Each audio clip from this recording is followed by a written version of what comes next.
Арван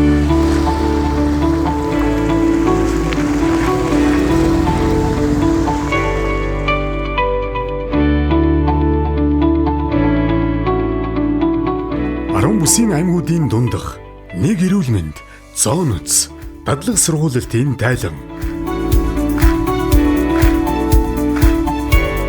Завхан аймгийн Улаастай хотод 2023 оны 11-р сарын 22-ноос 23-ны өдрүүдэд нэг эрүүл мэнд зооноц төслийн хүрээнд нэг эрүүл мэнд үзэл баримтлалыг хэрэгжүүлэх, зооноцын гаралтай хүний болон мал амьтны өвчлөлийн төлөв байдал, салбар болон салбар хоорондын хамтын ажиллагааг сайжруулах, хэрхэн хамтарч ажиллах талаар мэдээлэл солилцсон дадлагжих сургалтыг зохион байгууллаа.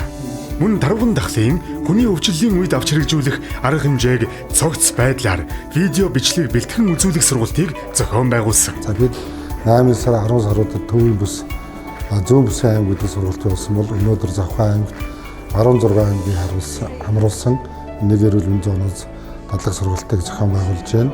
За энэтэй уялдаад коронавирус цар тахлын дараа бол дэлхийн нийтээр нэг эрүүл мэнд үзэл баримтлалыг илүү шин шатанд гаргаж хамтын ажиллагаа хангаж ингэснээр дараагийн цар тахлын үеийн хариу хэмжээний чадварыг хөгжүүлэх нөөцийн бэлэн байдлыг хангах мэрэгчлэтнүүдэд сургах юм зайлшгүй шаардлага байгаа.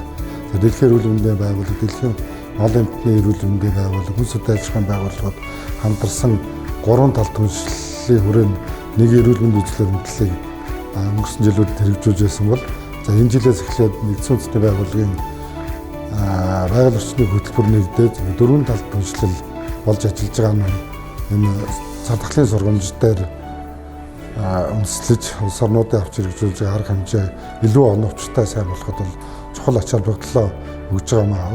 Мөн энэ удаагийн сургалт дадлагын үеэр шууны томуу болон малын гоц халдварт боом өвчний дэгдэлтийн үед хэрхэн ажиллах дадлаг сургуулилт явагдлаа.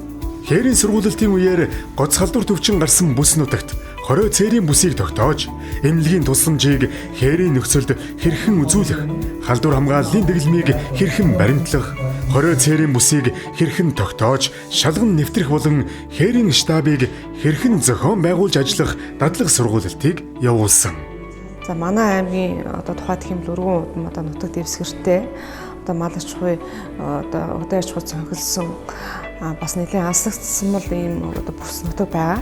За дээр нь манай аймаг бол нийт нутгийн 74.8% нь байгалийн голомтод тарван дахлын голомттой гэж судлагдсан байдаг. Тийм учраас өнөөдөр зохион байгуулж байгаа энэ сургалт бол байгалийн голомтод халдвар болон цар тахал зооноцын халдвар төвчний үед энэ зөвхөн эрүүл мэндийн салбараас гадна олон салбар дундын хамтын оролцоотойгоор нийгмийн эрүүл мэндийн настай байдлын үед авах хариу арга хэмжээ бол хэрэгжиж ажилладаг. Энэ хүрээндээ яваад бид нар шинэ мэдээллүүдийг сонсож биенээсээ харьсан туршлага солилцох мөн өсвийн бэлгээр суурилсан дадлаг сургалтуудыг хийх гээд олон чухал арга хэмжээнүүдийг сургалтын үеэр зохион байгуулж байна. Энэ олон газараас оролцож байна тийм ээ. Зооноц өвчин үндэсний өсөөт тийм ээ. Улсын мал эмнэлгийн төвлөрийн ортоор мал эмнэлгийн хүрээлэн энэ байгууллагууд оролцсноор бас их сайхан ийм уулзалт хурал болж байна гэж ойлгож байгаа. Яагаад гэвэл ингэж хамтын ажиллагаатай бид нэр ингэж бие биенээ сонс шинийхэн хийсэн ажлаа ингэж бие биендээ ойлгож ингэж яах гэдэг чинь хүн амиг эрүүл байна, байлгана, малаа бас эрүүл байлгана. Тийм учраас нэг эрүүл мэндэ гэсэн энэ урайндор ингэж явж байгаа сургалт өнөөдрийн энэ онлайн үйлдвэрлэлийн хуралдын сургалт их сайхан эхэлж байна гэж бодож байна. Тэгээд маргааш ч гэсэн энэ сургалт сайхан болно гэж найдаж байна. Тэгээд та бүхэндээ баярлалаа. За зооны зөвцөнчлөлийн халдвар тархалт өвчнөд холбоотой өмнө мэдлэг мэдээллээр маш их дутмаг байдаг. Өнөөдрийн сургалтаар бол халдварт өвчнүүдийн талаар голчлон авих зөв мэдээллүүдийг олж авч цаашид ингэж байгууллагуудтай уялдаа холбоотой ажиллах ийм нөхцөл бүрдэж байна. Өнөөдрийн сургалтаар бол нэлээдгүй мэдээллийг олж авч байна.